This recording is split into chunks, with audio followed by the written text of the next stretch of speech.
जय सीताराम। कर्कट राशि व्यक्ति मैंने निजर क्यारियर को लेकिन आपण चिंतित अच्छा, पारिवारिक समस्या को लेकिन आप चिंतित अच्छा, निजर वैवाहिक जीवन को लेकिन आप चिंतित अच्छा, अर्थ व्यय को लेकिन आप चिंतित अच्छा, निजर स्वास्थ्य को लेकिन आप चिंतित अच्छा। तेबे ये सबू समस्यार समाधान केबे हम आसन जानिबा। नमस्कार दर्शक बंधु, मु पद्मनाभ आपण मानकु आस्ट्रो टीवी ओडिया राशिफल कार्यक्रम को स्वागत करुच्ची। दर्शक बंधु, आसतु आज आम कथा हेबा 2025 एप्रिल मासटी कर्कट राशि व्यक्ति मानक पई किपरि कटिबो। एई मासटी आपण जीवन प्रत्येक क्षेत्र में किपरि रही जानिबा पई आपण भिडियोटी शेष पर्यंत देखंतु एवं भिडियो शेष दिया जाउथिबा प्रतिक्रिया आपण करंतु, आपण को अनेक शुभफल प्राप्त हेबो। दर्शक बंधु, प्रथमे आम आलोचना करबा आपणकर क्यारियर विषय ए मासटी आपण पई किपरि रहिबो। दर्शक बंधु, आपणकर कर्माधिपति होउछंती मंगल। आपणकर मासर आरंभ द्वितीय आपणकर मासर आरंभ द्वादश स्थान में गोचर करुछंती। एवं दर्शक बंधु, एप्रिल मास 3 तारिख मंगल आपणकर जन्म राशि रे गोचर करिवे। दर्शक बंधु, कर्म क्षेत्र में जहाँ भी आपणकर समस्या रहितला सब किछि समस्या धीरे धीरे समाधान हेजिबो। ए मासरे कर्म क्षेत्र में आप उन्नति करेंगे। कर्म क्षेत्र में आपण मासटी अनुकूल निश्चित भाव में रहिबो। दर्शक बंधु, विशेषकर एप्रिल मास 14 रु कर्म क्षेत्र में आप ढेर उन्नति करेंगे। जदि आप गवर्नमेंट जॉब करछंती कर्म क्षेत्र में आपण बहुत भल समय आरंभ हो जाउची। एप्रिल मास 14 रु एप्रिल मास 14 पर आपणकर प्रमोशन संभावना यथेष्ट अच्छी, दरमा वृद्धि होवार संभावना यथेष्ट अच्छी। तेणु दर्शक बंधु, ये मसटी आपणकर क्यारियर को लेकिन कर्म क्षेत्र को लेकिन आपण बहुत भल अच्छी। आय रोजगार भी आपणकर कर्म क्षेत्र में बढ़िबो, डेली इनकम भी आपणकर बढ़िबो।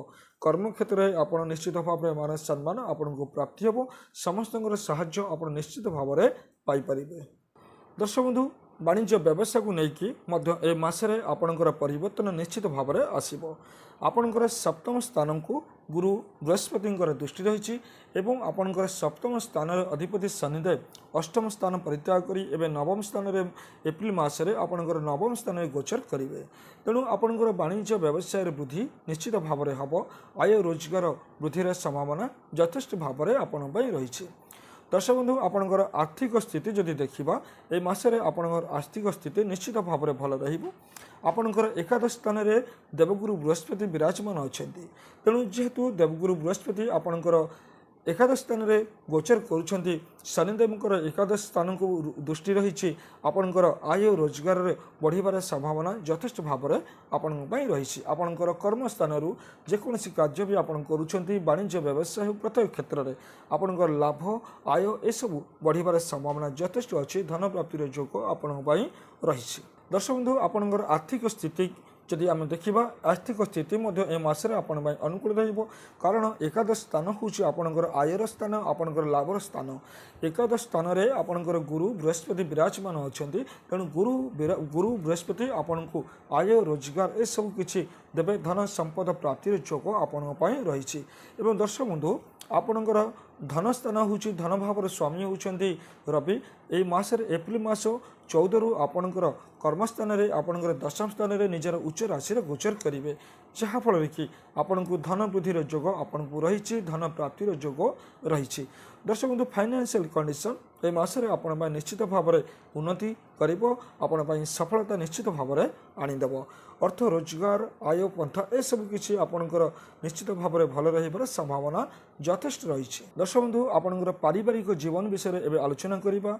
आपणकर चतुर्थ भावर स्वामी होउछंती शुक्र। आपणकर नवम स्थान में गोचर करुछंती। आपणकर नवम स्थान होउछि भाग्यस्थान, भाग्यस्थान में गोचर करुछंती।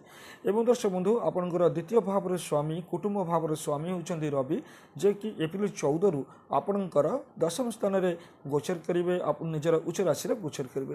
तेणु पारिवारिक जीवन में ए मासरे आपणकर सुधार आसीबो। पारिवारिक समृद्धि आपणकर परिवार हस खुशी ए सबूर वातावरण निश्चित भाव में रहिबो। सुख समृद्धि आपणकर परिवार निश्चित भाव में आपन को प्राप्त हेबो। तेणु मोटामोटी भाव में पारिवारिक जीवन ए मासरे बहुत भल अच्छी। आपण परिवार सहित विजिटिंग करि पारंती, दूरयात्रा करिवार योग आपण पई अछि। परिवार व्यक्ति मान सहित आपण कौन धार्मिक क्रियाकलाप जोग दे पारती, कौन तीर्थ भ्रमण योग आपण रही। दर्शक बंधु जो मैंने विद्यार्थी एजुकेशन लाइन आपण बहुत भल रहिबो। शिक्षा क्षेत्र में आपण सफलता प्राप्ति करिवार जोग अछि। उच्च शिक्षा आपण बहुत विशेष भाव में भल करेंगे। एकादश स्थान में जेहेतु गुरु बृहस्पति अच्छा निश्चित भाव में आपण शिक्षा क्षेत्र में सफल हेबे। दर्शक बंधु लव लाइफ रे जो मैंने अच्छा जो व्यक्ति मान लव लाइफ अच्छा आपण मासटी अनुकूल रहिबो। लव क्षेत्र में आपण दिन गुड़िक बहुत भलरे कटिबो। पार्टनर सहित आपणकर बुझामणा बहुत भल रही संभावना आपण रही। दर्शक बंधु स्वास्थ्य विषय जदि आम देखा ए मासटी स्वास्थ्य क्षेत्र में आपण अनुकूल रहिबो। पूर्व मास गुड़िकर आपंकर स्वास्थ्य जनित समस्या जहाँ भी थिला धीरे धीरे ये सब समस्यार समाधान हो स्वास्थ्य क्षेत्र में आपण इम्प्रूव कर संभावना यथेष्ट भाव में रही। दर्शक बंधु तथापि आप स्वास्थ्य प्रति ध्यान देवा विशेष आवश्यकता रही। ठंडा एवं ज्वर परी किसी स्वास्थ्यगत समस्या देखार संभावना रही। विशेष भाव में कौन बड़ धरण समस्या स्वास्थ्य आपणकर ना मोटामोटी भाव में स्वास्थ्य आपण मसरे अनुकूल निश्चित भाव में रहिबो। दर्शक बंधु এই মাসରେ आपण ପାଇଁ भाग्य आपणकर साथ दब। तेणु आपण निजर परिश्रम जारी रखु। जेकोसी कार्य आपण करने चाहते आपण से कार्य करने चेष्टा निश्चित भाव में करूँ। भाग्य आपण सहित निश्चित भाव में अच्छी। दर्शक बंधु यह हूँ आपण 2025 एप्रिल मासर संपूर्ण राशिफल। आपण यही प्रतिकार करूँ। यही प्रतिकार करने द्वारा मासटी आपण निश्चित भाव में खुशी कटिज।